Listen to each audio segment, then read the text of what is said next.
You survived last night. Okay, We'll John, talk about that you are afterwards. We're recording? live and ready to go. Yep. Okay, thank you very much. Right, good afternoon, everybody. Welcome to the GRAC meeting of the 7th of December, 2021, 2 o'clock. We're on time. Right, apologies for absence, Matt. None received.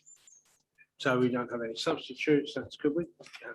Any public questions? None received. Any items of urgent business? Again, none received. Anybody, any declarations of interest? The full is and papers are produced in the papers. If anybody has anything.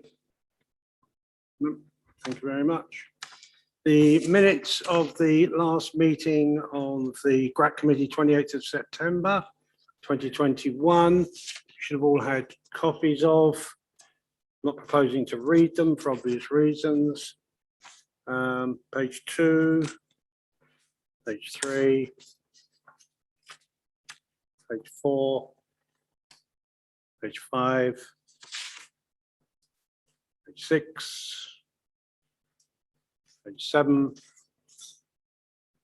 page 8, page 9, and page 10. Anybody, any comments? Can I have a proposer, please? Councillor Cushing, and a seconder, Councillor Fisher. Thank you very much. I will duly sign those. Okay, on with the agenda. That's item number 6 is done. Item number 7 is the civil contingency plan. Emily Capps is presenting this for us, I believe. All down to you. Thank you, Chair. Before you is the annual report for the civil contingencies team here at North Norfolk District Council. I'm sure you've all had opportunity to read through it. The majority and the large part of the work this year has been still around COVID-19 and providing a response to the pandemic, along with other matters, including Brexit, flood warnings, fuel disruptions and such like. You'll note from the report that the Civil Contingencies Manager has been absent since January 2021, but as a team we've covered this aspect of the work of the Council and have recently been brought in an extra resource through the Norfolk Resilience Forum on a 2-day-a-week contract to help us through the winter months and the poor weather. So I'll give you the report and I'm happy to take any questions. Thank you very much. Anybody? I have one question, please. Page 16, subsection 2, business continuity. And I understand what you've just said about the resilience manager, and you've got a positive statement that the task will be prioritised. Are you comfortable that you can achieve that? I am, yes, certainly. With the resource we've got at the moment, yeah, we are able to prioritise. Right, that's fine. Thank you very much. Well done. Any other questions? Anything else? Okay, committee, we're just asked to note on this and report accordingly. Okay, thank you very much. Okay, item number 8 is the EY audit plan. Mr. Mark Hodgson, who I believe is joining us from space. I am here, yes. We will, the floor is yours. Thank you very much. Good afternoon, everybody. So before you for this agenda item is our 2019-20 audit plan, and the audit is currently underway. So it's just the timing that brings it to you today. So within it, it's very similar to previous years' audit plans that you've seen. So we run through key points like the materiality level that we're working to, which is £1.12 million. And then when we will report in February to you, any audit differences above £56,000 that we identify through our audit. And we set out the audit risks that we are hoping to gain assurance against on pages 5 and 6 in summary of our audit plan. So as you can see from those, it's very consistent to the prior year. We have 2 elevated risks, one in relation to property, plant and equipment, and one in relation to the national non-domestic rate appeals provision. So the first one on property, plant and equipment valuations, the increase in risk is driven by a change in valuer that management are using to prepare the accounts, and some audit differences that we identified in the 2018-19 audit. So together that elevates that risk to a significant risk. And then we have a new inherent risk in relation to the provision for non-domestic rate appeals. And that is driven by a new requirement on auditors to pay more attention to audit estimates, of which this is one. So it becomes a new inherent risk. We also set out on page 17 of our plan risks for the value for money conclusion. And I would emphasize that at this point, it is an audit plan. So these are the risks that could lead us to do some extra work. And in the value for money sphere, that's in relation to, are there any significant weaknesses in the council's underlying processes? And we highlight 2 issues which have been brought to our attention that we will need to consider through the audit process. So those would be the key messages that I would wish to get across to members of the committee at this stage, but happy to take any specific questions that anybody would have. Lovely, thank you very much. Okay, let's put the floor open. Councillor Cushing, please. Thank you, Mr. Chairman. Mark, I'd like to refer you to page 35, if I may. I have some questions on that. Firstly, you refer to the EC breach of internal controls as arising from a whistleblower situation. I just want to check whether that is strictly true. I thought it was a case of it was revealed via a Councillor Freedom of Information request, which resulted in senior officers making formal allegations. So to what extent is the whistleblower interpretation misleading? We were notified through Public Interest Disclosure Act, which is the whistleblower route. And can you confirm then that the council's whistleblowing procedure was actually followed as part of that? I cannot at that stage because we have not performed audit procedures on the process. Right. Will you be doing so when you actually formally, are you going to look at that further to check the council's processes were followed? We will satisfy ourselves that we, as a primary respondent under the legislation, were notified appropriately, but we do not have a specific line of inquiry to make sure the council's whistleblowing policy was followed. So that doesn't quite answer your question, does it, in full? So I don't think we have a specific duty that we need to consider whether the council's own whistleblowing policy was fully adhered to, because we were notified in our specific role as a respondent under the legislation. So it didn't need to go through formal council route to get to us.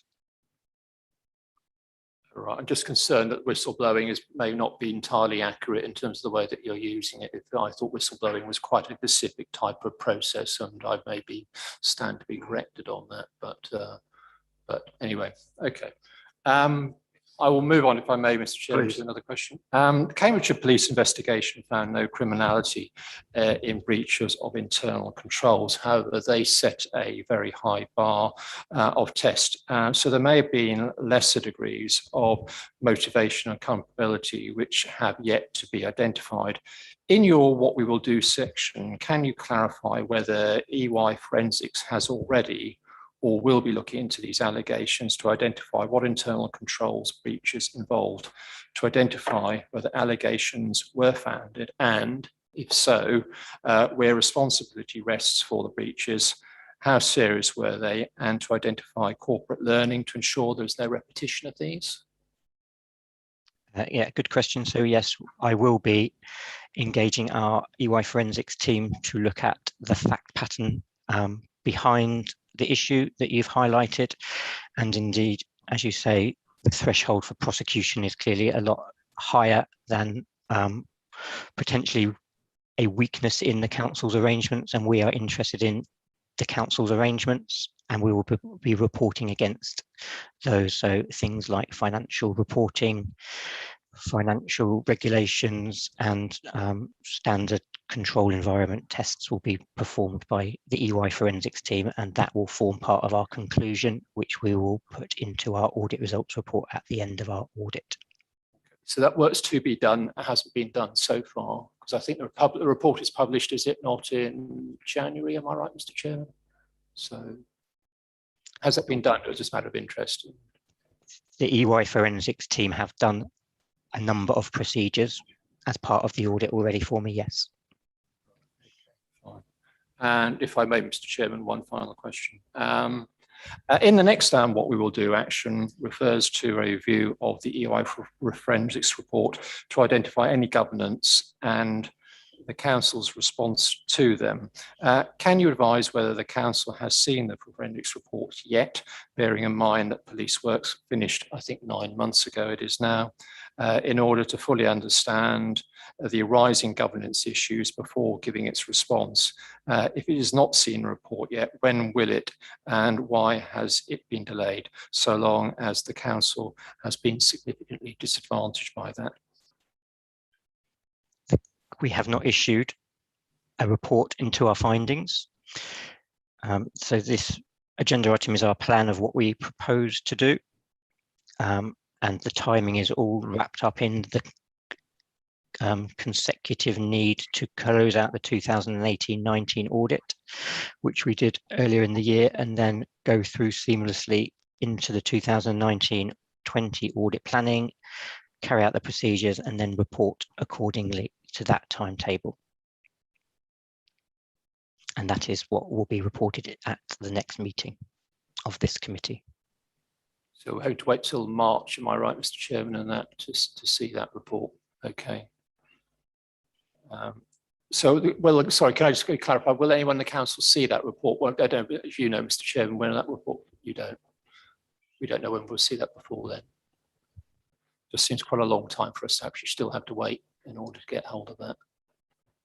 Thank you. I don't know. I presume there'll be a draft anyway that goes to Duncan Ellis, doesn't it? When the report is finished, Duncan, correct, yes. report is published to GRAC, and I understand that from Duncan and myself, maybe the first people to see that. Is that how we understand it? Yes, it would be issued in draft for comment. Yeah. Okay, thank you. Okay, Yeah, thank you for that.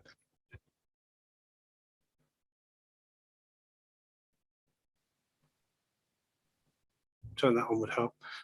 Sorry, I just wondered whether what you've been referring to, and we perfectly understand the Cambridge Constabulary's process that they carried out. Are you able to sort of confirm that EY have not been requested to look at any other internal processes relating to this matter? Just the Cambridge Constabulary one? Requested by whom? By this authority? We have not been asked to specifically look at any other matter. Lovely. Thank you for that. That just confirmed.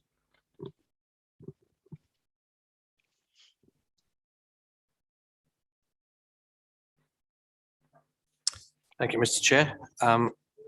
Good afternoon, everyone. Just on page 41, I'll take you there.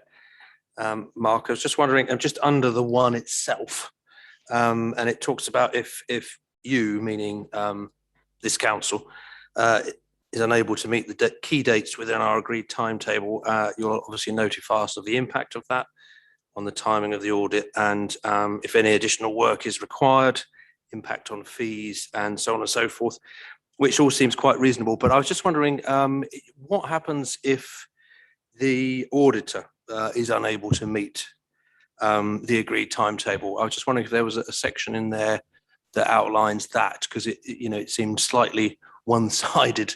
So if you could just explain if there is anything in there that I've missed, or if not, what happens if EY is unable to meet the agreed timetable? Thank you. Thank you. Yep, good question. So it is a little one-sided. I have to say, because our responsibility is to issue an audit opinion, and the right audit opinion when we have sufficient audit assurance to do so. And we cannot, and I would not issue an audit opinion before we have completed all of the procedures necessary to get to that position. Clearly, the contract the council holds is between yourselves and Public Sector Audit Appointments Limited rather than direct with us. We are appointed to be your auditor and to maintain that independence in our role to carry out our audit and our procedures to be able to get to the position when we issue an audit opinion.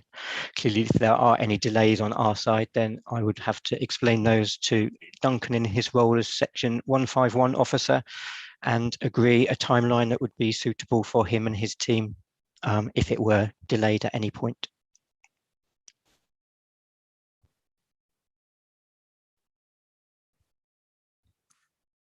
I don't think there's much to come. I mean that's it basically. You'll just agree with Duncan a new timetable for delivery, and if and that's it. We don't have sort of any further redress on that, I suppose, as a council if we're unhappy with that. It's just the way it is. There's nothing we can do. I can't comment any further on that, no.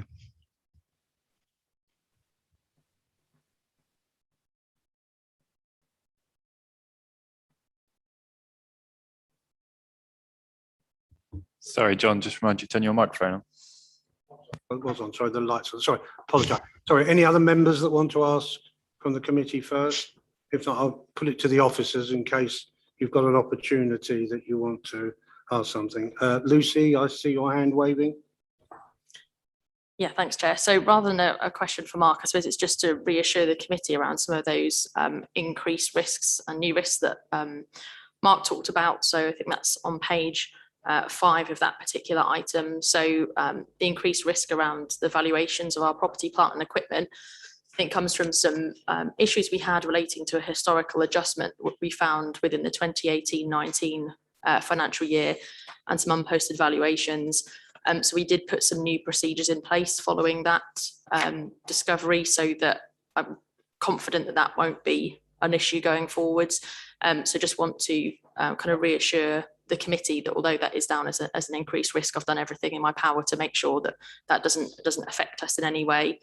And in relation to the NDR appeals provision, which is the kind of the new inherent risk, while Mark has identified that as a new risk due to the change in the audit testing they have to undertake, I don't think there is genuinely increased risk from the point of view of how we calculate that provision and what we have to do in terms of our work to create that figure for the accounts.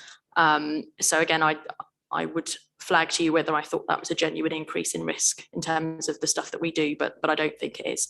So I'm happy to sort of take any questions of that or talk to any members after the meeting to kind of reassure them that I don't think we have some issues in that respect.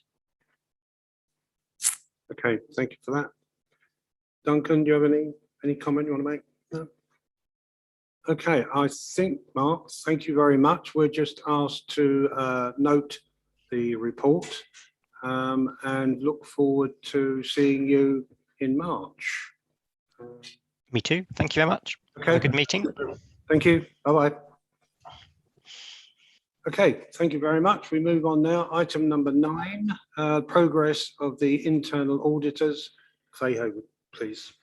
Thank you, Chair. The first of 2 reports from me today, and this covers the period 21st of September to the 29th of November 21 and shows you how much work we've been able to deliver within that period. So I'll head straight to the relevant sections. Can we first of all go to 3.2 on page 64? You'll see that in summary, 71 days of programmed work has now been completed, equating to 42% of the internal audit plan for this year. At 4.4, I highlight the reports that we've been able to finalise within this period, and they are performance management, corporate policy and business planning, and that attracted a reasonable assurance grading and was given 4 needs attention recommendations. We then have the income report, which also received a reasonable assurance grading and was given 2 important recommendations and 1 needs attention. A little lower down in this report, 5.3, I highlight some of the delays that we have experienced in getting going with the plan this year due to sickness and resourcing issues. I am confident looking at the plan now that we're back on track for Q3, but I will obviously keep an eye on this. I'm having weekly meetings with the contractor at the moment to discuss any issues that are coming up, but we are very much getting back to where we need to be. So at Appendix 1, we have a summary there of all of the audit reports that are due for the year and the progress against each of those. You'll see that for Q2, we've got a couple in draft with management at the moment, so you'll see those in final the next time we have a meeting, and hopefully some of those Q3 ones will start to come through too. At Appendix 2, I provide the executive summaries of those 2 reports that we've been able to finalise. So there isn't anything particularly significant to highlight in the performance management report. We have 4 needs attention there, which we will follow up on. At page 70, you've got the income arrangements report. Now, 2 important recommendations were raised there, and the first relates to ensuring that banking is undertaking with amounts held reach agreed amounts with regular banking scheduled in advance. Now that recommendation has fallen due, and we've received some evidence to show that that has now been resolved. You may remember a recommendation that we made in relation to the investigation into cash that had been misappropriated. So, we weren't able to substantiate that, but a number of recommendations were raised to strengthen controls in that area. So that was one in particular that we wanted to go back and revisit, and we're happy to confirm that that is now resolved. The second recommendation there is due for the 31st of December. So at the next meeting, we'll be able to update you on progress. So that's it for that report, and please do ask any questions if you have them. Thank you. Thank you, Faith. Nice and clear as usual. Any questions for anybody? Councillor Cushing, please. Thank you, Faith, for that. Quick question, please, on page 69 as part of Appendix 2. Say at the bottom there, in Q4 2021 performance report, several performance measures did not have targets set. Managers have received reminders and guidance on how to do this. Can you just give us an idea of what ones they are? And I sadly don't have that information right in front of me, but I can certainly send you an email to let you know. I mean, I'm hoping that from that commentary, you can see that management moved to resolve that, so that shouldn't be an issue now. And members do receive those quarterly reports, so we shouldn't see any targets missing there. But if you'd like me to confirm the ones that weren't in place, then I'm more than happy to do that. okay, thank you. Could you circulate that to all the committee, please? Of course, yes. Thank you. Okay. Anybody else? Eric, please. Thank you, Chair. I was just looking at page 66, and you've rightly done an internal audit on the COVID-19 business grants. The fieldwork's been complete. I mean, given the sheer sums of money that were involved in this, and the time pressures that we were continually on at times to get this money out, are you in any position to indicate that any shortcomings in how we did this have been found, or is that too early to say? Nothing has been highlighted of significance to me thus far, but the review does need to conclude, and that report does need to be go through the quality assurance processes. So yeah, a little bit early to 100% confirm, but that report will form part of the progress report that comes back next time, so we can have a good discussion about that then. Chairman, that is a bit of a relief, because I think that's as far as we can go. It's just that given the sheer pressures that we were under, and you did pick up what some other authorities were doing, you were just always anxious that we weren't going to fall foul of the auditors, because if we were making the wrong payments, then we could place this council in a very vulnerable position if we had to repay any of it back. And it wouldn't be a small sum of money. But you're comfortable with it? Not going to say I'm comfortable just because I haven't had the draft report, but I certainly haven't been informed of anything that would indicate that. Yeah.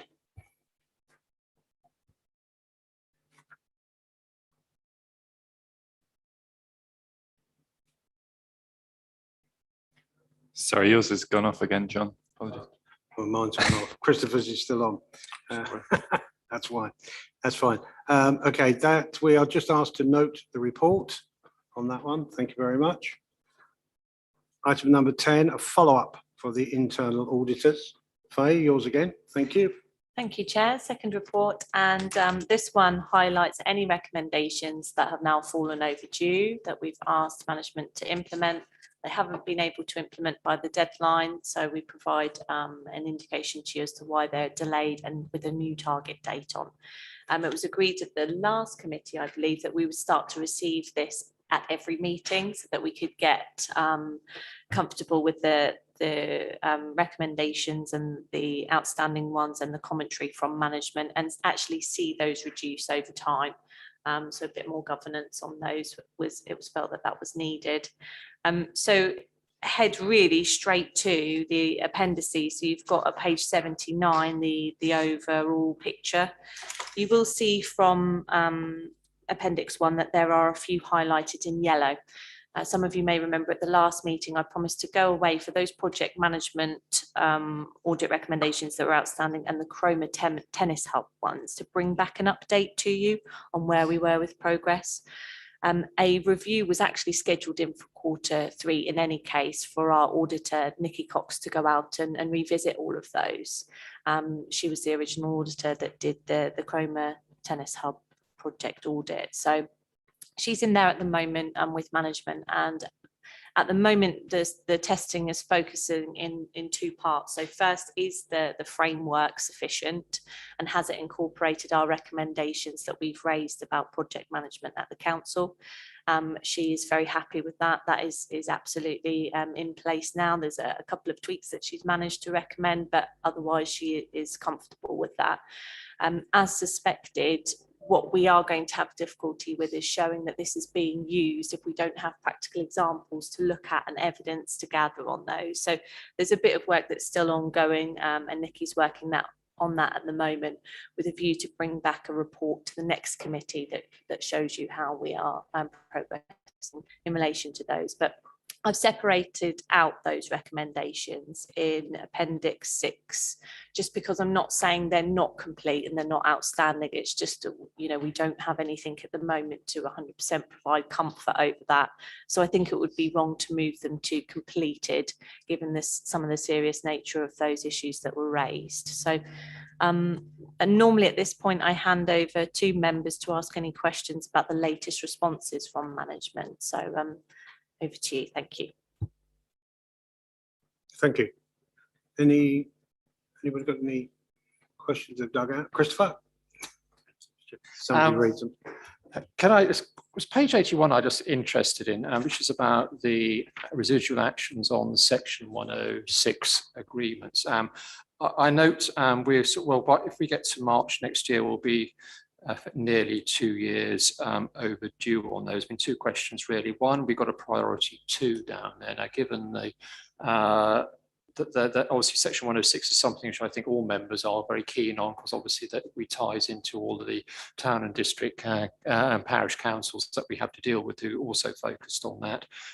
Wondering whether that could be upgraded to a 1 priority, and also how confident are you from the feedback you've had that those actions will be completed by March of next year? Thank you.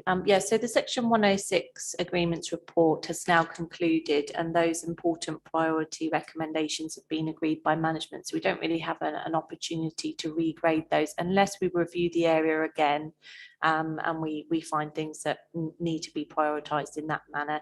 At the time that the testing was undertaken, an important priority was given. So in terms of your second point about whether they will be able to complete them by the deadline, I can only go on what obviously management are informing me. It looks as if progress is being made, but I think clearly it's one that we are going to have to monitor. And I hope, like the rest of us, that by the 31st of March, we will be sitting here seeing them completed and signed off. But I wouldn't be able to provide absolute assurance over that myself. I think that might be better coming from the AD in the service area rather than from myself.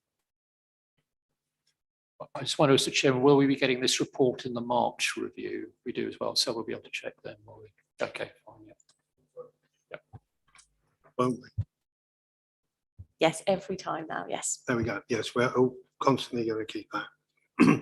Then we can monitor it. Any other questions for Faye on this?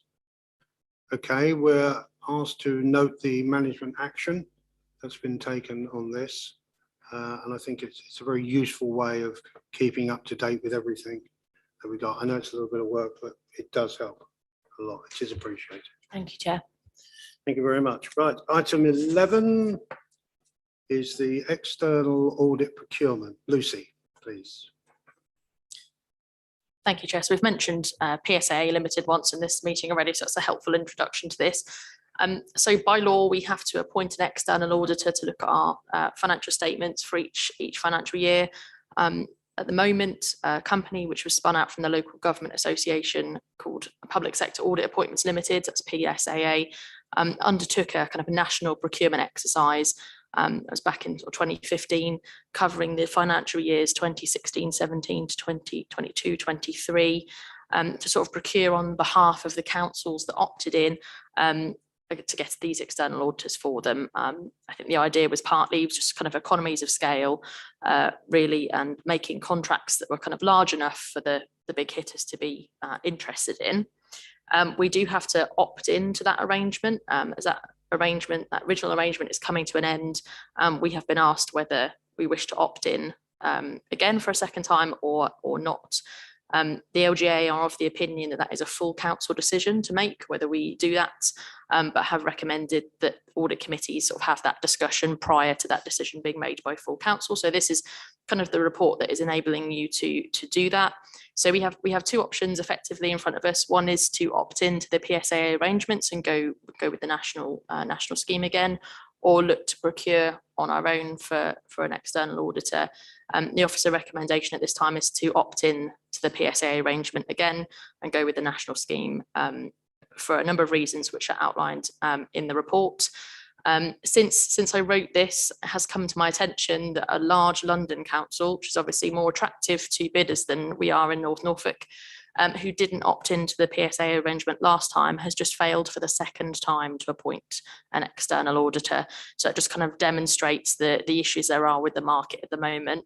I think it's fair to say we've had discussions previously around the PSA arrangement and how there are some elements of it which were perhaps not ideal, perhaps around transparency. And obviously we've had some well-documented issues with auditor availability, etc.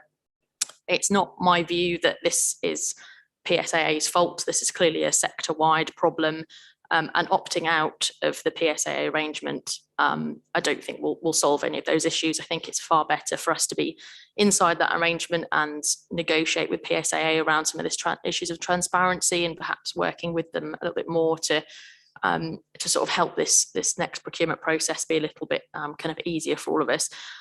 So I'll sort of open up to questions now, and the report is in front of you. Thank you, Chair. Thank you, Lucy. Can I just ask you, the contract, will you get a better view of it, be able to scrutinise it? Because I understand from conversations that we previously had, this is something that's quite limited to this authority, that we're expected to go into a contract, negotiate and sign it, but then not sort of read it, which seems to go against all the principles of signing contracts. But is that a fair assumption, or have I got that wrong?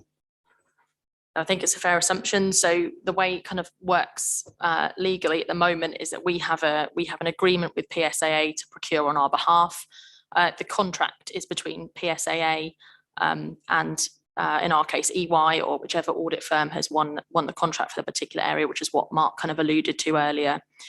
So when we started having issues back in the sort of 2018-19 financial year with respect to auditor availability, and starting not to meet those deadlines for publishing audited accounts, we did speak to PSAA and ask them for them to share with us their key performance indicators, particularly around timeliness and quality, so that we could sort of satisfy ourselves that EY were continuing to meet those, or if they weren't, so we could escalate it appropriately.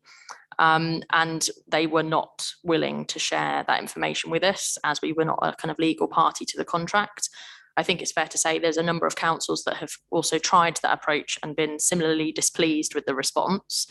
So one of the things that I sort of recommend that we do when we do sort of opt in is to make representations to PSAA and say, okay, so, we expect greater transparency around the specification of what is being procured. And we also expect that sort of transparency to continue on after the contract is awarded, particularly around the KPIs and the performance monitoring, as obviously if we are not able to performance manage the contract ourselves, given that we're not legal party to it, I want to be sure that they're doing it appropriately on our behalf, and without seeing that information, I can't do that.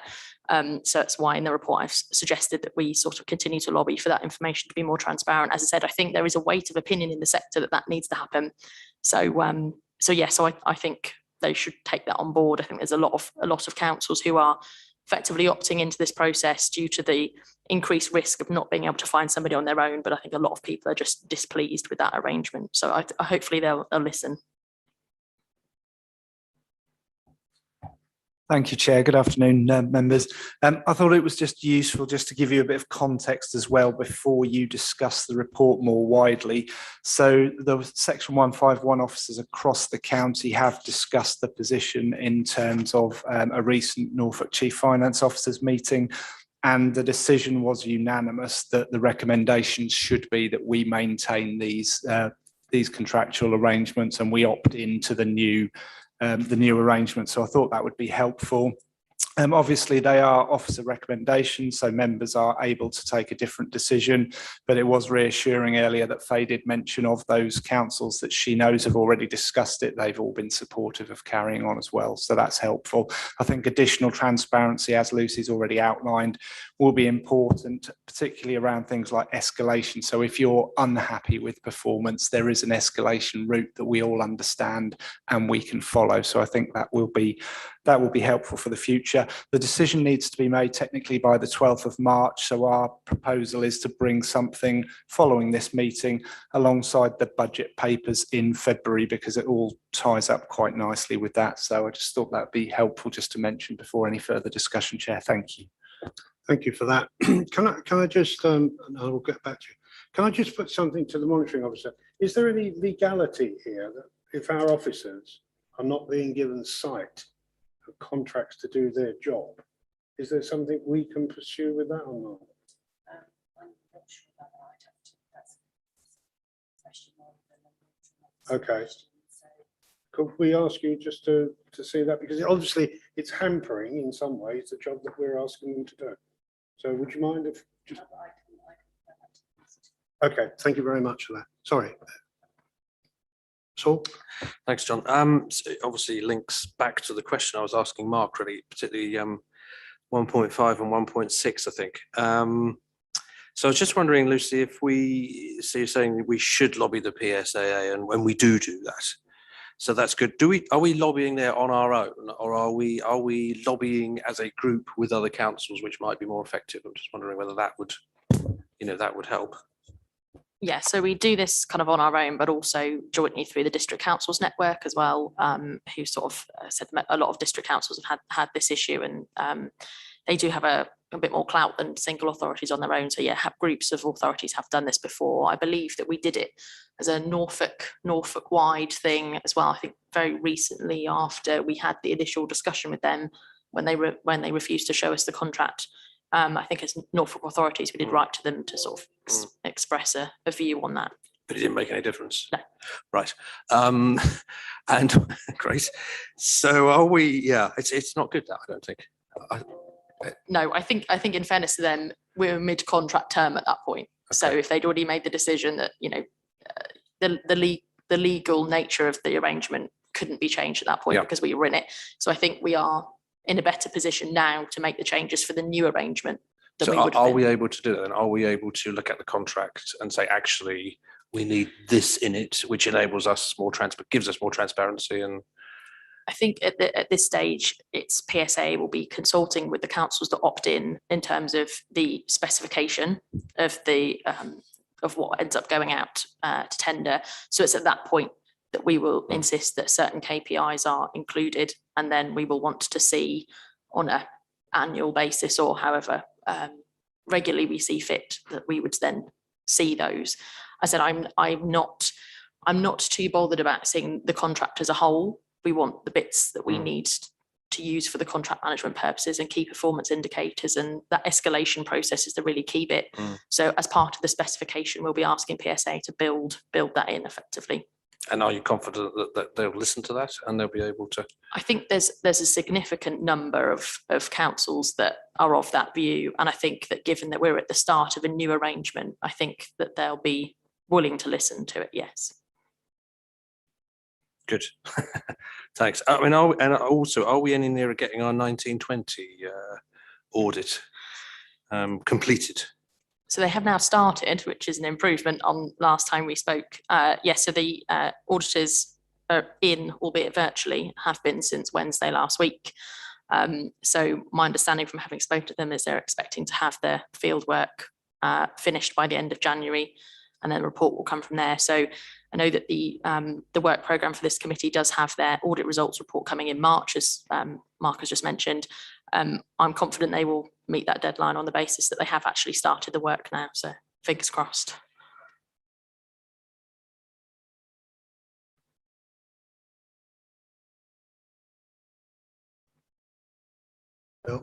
Sorry, any other comments?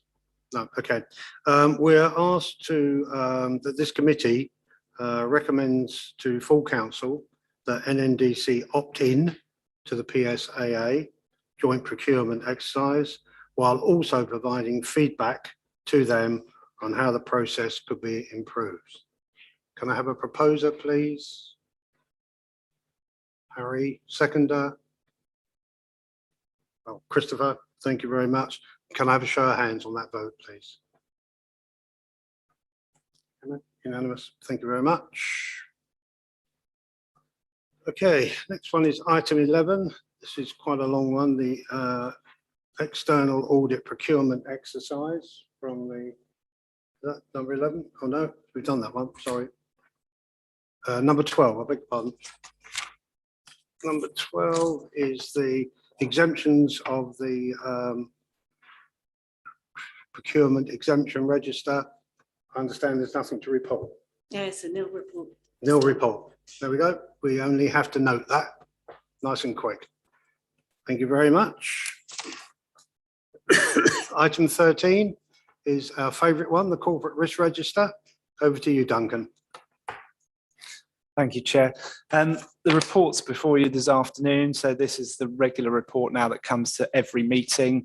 And this is the second report that's been automatically generated through the new in-phase system with the new risk module that we have.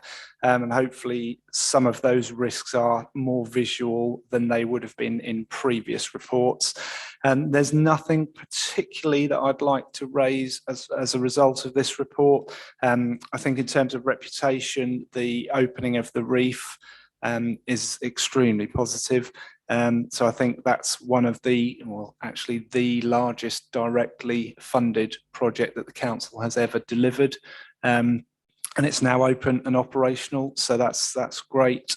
So I think reputationally the risks from that project have significantly reduced, which is positive. You'll see at the high level, so the first couple of pages do that high corporate review, high level review for you, which hopefully you will find helpful. But each of the risks is then summarised, and you've got the graphs that show you that direction of travel. You'll probably notice that on each of those summary pages, there is something called a risk response that says treat.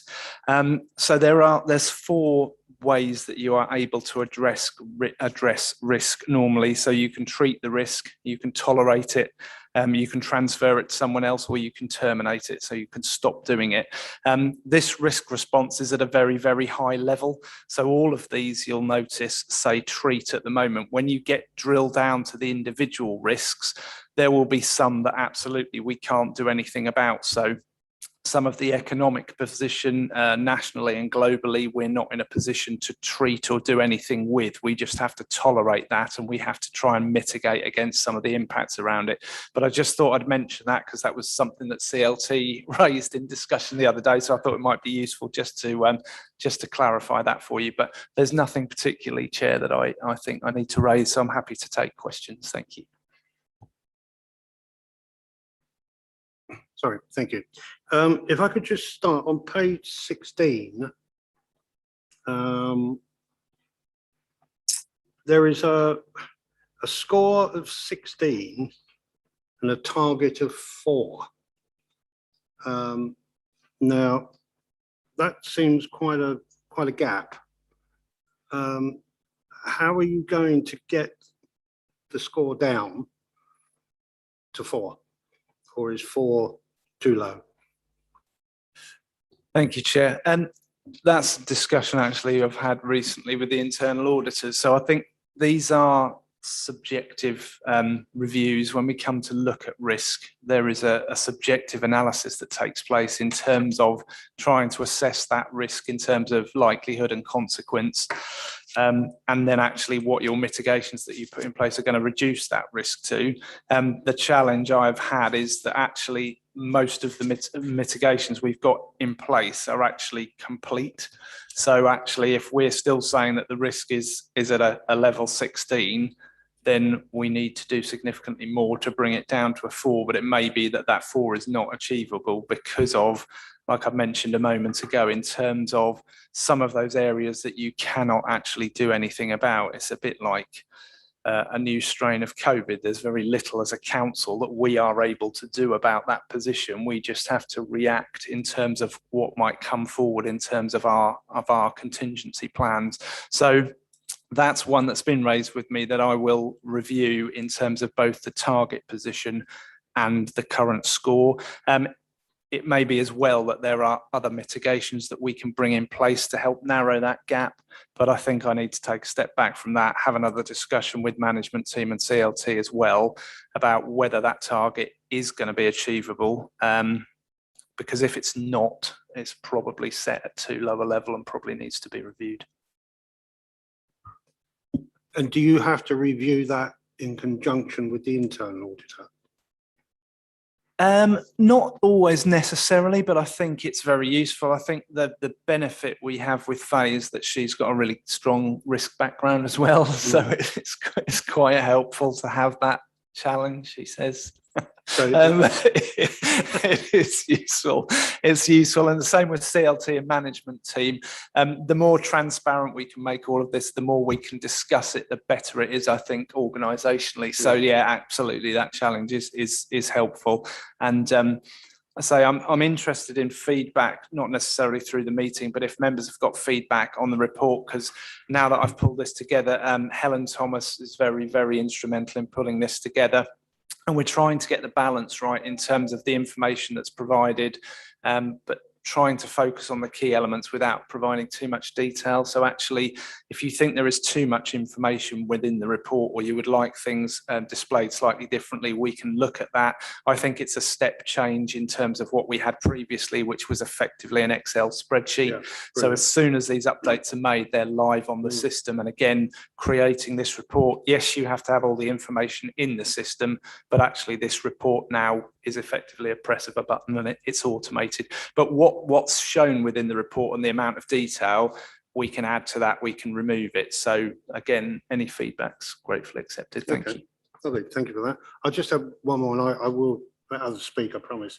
On page 126, oh sorry, 33, it's double numbered.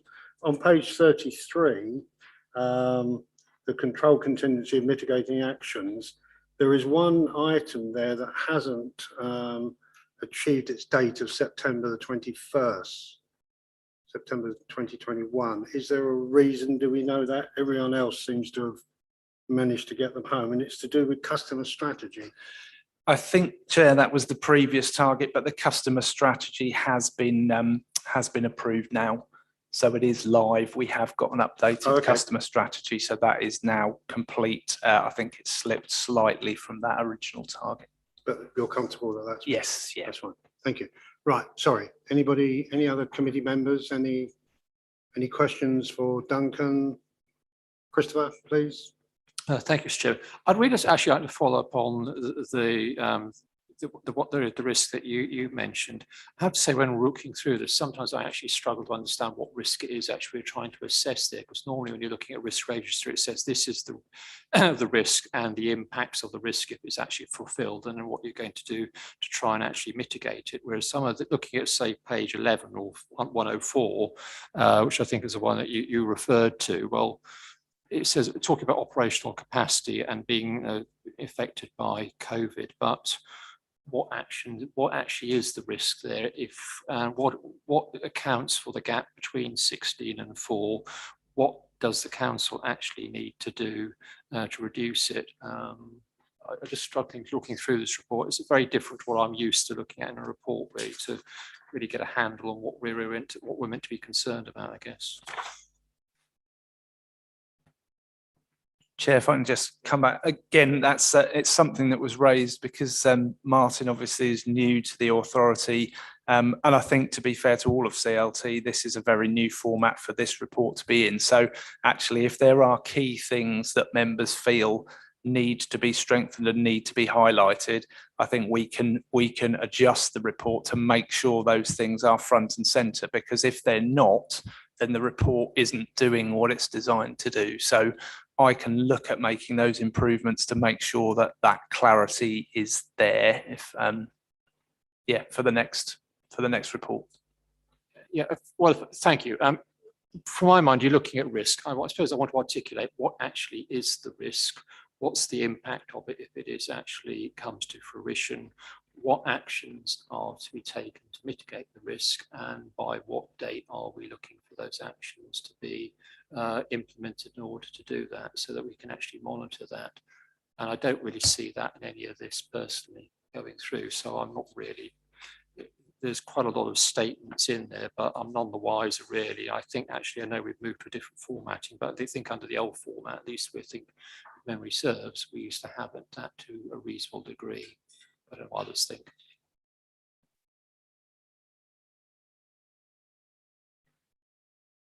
Do you need to comment or? No, no, sorry. I'm happy to review for the next update. Okay. If members feel that there is not the clarity that's required within this report, it's a work in progress in terms of the formatting. Like I say, we added some new information to this report that we didn't have previously, but actually if people feel it's not where it needs to be, then we will continue to work on it to make sure it is. Yeah. Are you okay? I mean, obviously you can email directly and maybe put your points, and you'd be happy with that if you send some points, and then you can take it from there. Okay. Sorry, Steve, you wanted to speak. Thank you, Chairman. So to answer those 2 points of Councillor Cushing's, the first one in respect of the example on page 111, as it relates to the preparation of the economic growth strategy. The economic growth team is very small. There's 3 officers in that team, and essentially although they didn't make the payments, they were dealing with a very large number of inquiries during the first and second lockdowns of COVID around business impact and eligibility for support under those programmes. And I noted Faye's comments earlier, but about the audit of the business grants, given the amount of money that we have paid out, it is appropriate there has been a full audit on that. And I'm hopeful that the recommendations or findings will be positive when that piece of work is complete, because I think we've had very few challenges to the payments that we have paid out. I think the substantive point which Councillor Cushing refers to and Mr. Ellis has addressed is that we've tried within this new format to be more open and transparent in discussion and presentation of the risks, moving away from what was an Excel spreadsheet previously. And if we've gone too far in terms of listing the risks of individual elements or projects, we can rein back from that.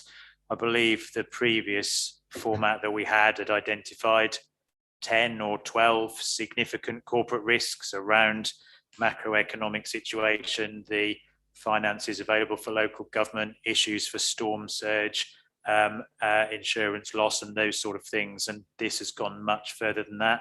And I think as a corporate leadership team, we understand that, but we wanted there to be the opportunity for people to scrutinise and challenge. So we can scale back if the format isn't adding value and is addressed elsewhere in another performance report, because I think the point is well made that not all performance against original targets or a failure to meet that represents a significant corporate risk. It might be performance against a target or a timescale, and COVID has clearly impacted on that.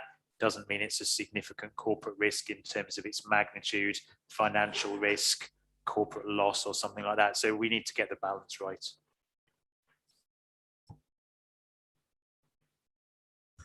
Yes, thanks. I was just going to say, I'm not sure it's a question of sort of scaling back the information as such, but I think I do agree with Christopher that it just needs to be presented in a way with a bit more clarity along the lines that that Christopher outlined. So I would certainly support that, and perhaps if you could copy me into that email, Christopher, I'd just have a look at that.